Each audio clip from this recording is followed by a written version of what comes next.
You've stayed in something long past the point it stopped making sense, and you already know exactly what it is. A relationship. A job.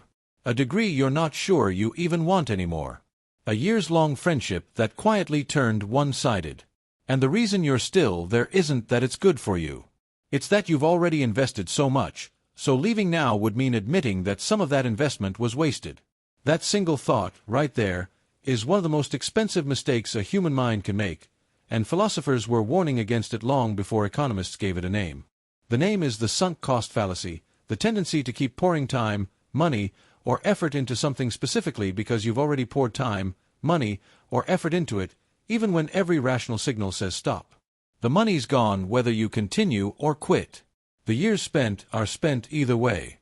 But your mind treats past investment as a debt that future suffering can somehow repay, and it can't. It never could. The cost is already sunk, permanently, at the bottom, and nothing you do from this point forward changes that fact. Here's why this trap is so effective. Admitting a sunk cost means admitting you were wrong, or that circumstances changed, or that the version of you who started this no longer exists in the way that made this choice make sense. That admission feels like a loss on top of the loss you're already trying to avoid. So instead of accepting one loss, you keep paying installments on it indefinitely, convincing yourself that just a little more effort will finally justify everything you've already spent. The Stoics attack this problem from a completely different angle than modern psychology does, and it cuts right to the heart of it.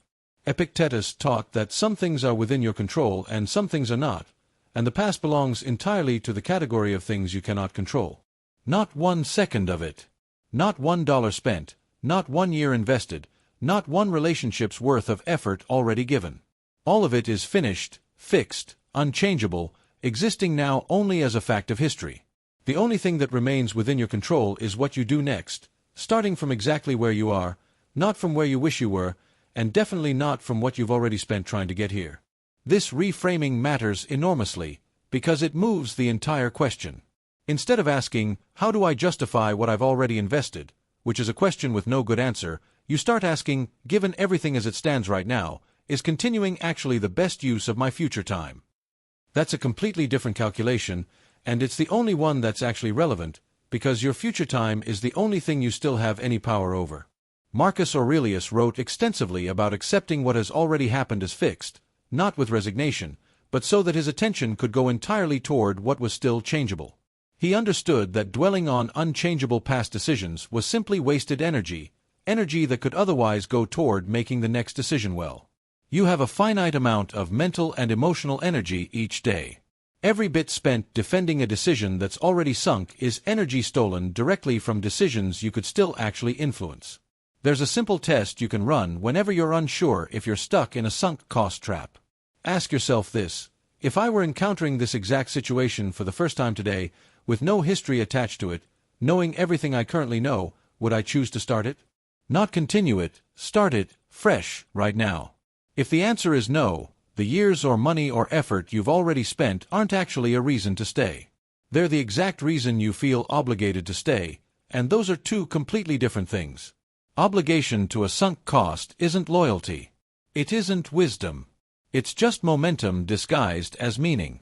This test is uncomfortable precisely because it strips away the emotional weight of everything you've already invested and asks you to evaluate the situation purely on its current merits. Most people fail this test regularly, not because they lack intelligence, but because admitting a sunk cost feels identical to admitting failure, and very few people want to sit with that feeling voluntarily. But here's the actual failure hiding underneath that discomfort. Staying in something purely to avoid admitting a loss doesn't undo the loss. It just adds new losses on top of the original one, indefinitely, for as long as you keep paying. The years you've already spent on something that no longer serves you are gone either way. The only real choice left is whether the years ahead of you get spent the same way, or whether you finally let the past be exactly what it is, finished, and redirect everything you have left toward something that's actually still alive.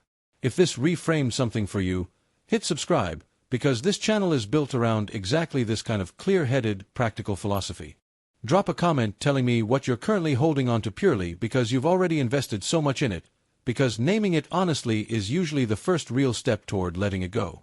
Like this video if it made you rethink something, and come back soon, because next time we're going after something almost nobody examines closely, your own ego, and why the Stoics considered fighting it the single hardest battle you'll ever face.